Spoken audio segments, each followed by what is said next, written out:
Prédire ses ventes, anticiper ses chiffres, classer ses clients. Laurie Jugiola, bonjour, vous êtes présidente et cofondatrice d'AlGR. Vous automatisez la science des données pour la rendre accessible aux entreprises. Objectif, avoir un coup d'avance. L'interview de Jean-Marc Sylvestre. Bonjour. Bonjour. Je voudrais que vous nous expliquiez exactement ce que vous faites. Vous fabriquez des algorithmes. Alors ça, c'est notre métier premier, tout à fait. C'est ça votre formation, votre tout à fait, cœur de réacteur. Tout à fait. Chez AlGR, depuis 2015, on s'attelle. Mais encore faut-il savoir à quoi ils servent ces algorithmes. Tout à fait. Et j'allais y venir. On est des algorithmiciens, on crée de l'algorithmique sur mesure. Oui, mais ça, c'est le propre des digital. Ils font toujours des trucs qu'on ne comprend pas. Mais oui. Et justement, à quoi ça sert finalement un algorithme? Parce que c'est un outil. Et il faut revenir à la base. Un outil, ça sert à résoudre un problème. Les entreprises ont des problèmes pour faire les tournées, par exemple, les livraisons. Eh bien, on va faire un algorithme qui va optimiser la tournée. On va faire un algorithme qui fait du ciblage automatique. Ça existe déjà. Tout à fait. Mais ça, c'est notre, on va dire, métier historique. Ouais. Et on s'est rendu compte que pour faire des algorithmes qui sont perfectionnés, il faut énormément de données. Énormément.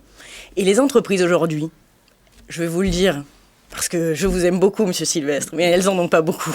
De données? Oui. Ou si elles en ont, elles voient pas le moyen de la récupérer. Tout à fait.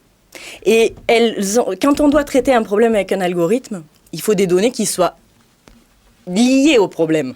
Et quand on prend les données générales et puis qu'on prend les données liées au problème, il y en a très peu. On va prendre un exemple alors. Donnez-moi un exemple d'intervention dans une entreprise qui a besoin d'automatiser ou d'améliorer la productivité d'une de ses opérations. Très Par clairement. exemple, de vendre ou de livrer. Alors, je vais vous prendre quelque chose, une vraie prestation qu'on a réalisée avec l'entreprise NGE. Faire du contrôle de paye en automatique. 14 000 fiches de paye par mois, qui prend 10 salariés qualifiés pour faire ce travail-là. Un algorithme, ça permet de résoudre ce problème-là. Mais nous, on s'est dit, il faut qu'on fasse un tour de force technologique et qu'on permette de réduire drastiquement les données à mettre dans ces algorithmes pour les mêmes performances. Parce que là, on est d'accord, il faut rentrer dans la révolution numérique, etc. Mais si personne n'a les outils, mon ami, on n'y arrivera pas. Donc, il fallait vraiment trouver un moyen de permettre à tous les décideurs, à toutes les entreprises, d'utiliser très très facilement, pas de data science, pas d'algorithme, pas de maths, rien.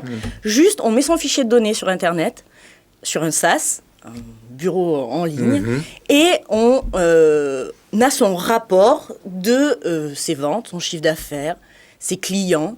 Quels sont mes clients? Aujourd'hui, c'est difficile de savoir ça, de lire sa base de données brute de son CRM, parce qu'on les prend tous. Aujourd'hui, tous les décideurs rentrent leurs clients sur leur CRM. Donc, il faut s'en servir de ces données-là. Il n'y en a pas énormément, mais il faut la techno qui permette ça. Et ça s'appelle Retrodata. Votre interlocuteur, c'est l'expert comptable. Là. Il doit y avoir l'expert comptable, il doit y avoir un élément clé là, dans votre business, non? Tout à fait. On travaille avec beaucoup d'experts comptables, oui, tout à fait. Qui sont outillés, eux, de leur côté ou pas? Ils peuvent faire de la visualisation de données. D'accord, aujourd'hui. Mais du recueil de data, non. Du recueil, ils en font aussi par leurs clients, etc. Mais la projection, la prédiction. Aujourd'hui, ce qui est important, c'est de donner aux décideurs des clés, des notions clés de son business, lui dire dans un an, voici ton chiffre d'affaires, ta projection de chiffre d'affaires. Ça sert à ça, la data science. Vous avez créé cette entreprise quand? En 2018. 2018, c'est récent, quoi. Oui, mais on fait de la data science depuis 2014. Ouais. Il y a beaucoup de mathématiciens chez vous. Oui, on a des mathématiciens, des physiciens. Des astrophysiciens. Oui. Ça sert à quoi, un astrophysicien? Ce sont qui sont brillantissimes et ils ont des connaissances. D'ailleurs, je suis éblouie tous les jours un peu plus par leur capacité d'apprentissage. Ils sont formidables. Mais ils étaient dans un monde académique où ils utilisaient des données et ils voulaient aussi se rapprocher de la recherche opérationnelle, résoudre des vrais problèmes de la vie courante. Et ça, c'est super. Ouais. Bon, allez, ça s'appelle AltGR. C'est ça. ALTGR. C'est ça, comme la touche du clavier, Monsieur Sylvestre. Okay, c'est ça. Vous appuyez, hop, j'arrive pour résoudre votre problème. Ah oui, d'accord. C'est simple, en fait. Pourquoi .com Non, c'est .tech, altgr.tech, et notre outil s'appelle retrodata.io. Et j'invite 100 bêta-testeurs à le faire gratuitement et voir toute la valeur qu'il y a dans leurs données de vente. Bon, bah écoutez, ils ont l'adresse, ils peuvent y aller. Voilà. Merci Jean-Marc, merci Laurie Jugiola. Je rappelle que vous êtes présidente et cofondatrice d'AlGR, spécialisée dans la science des données.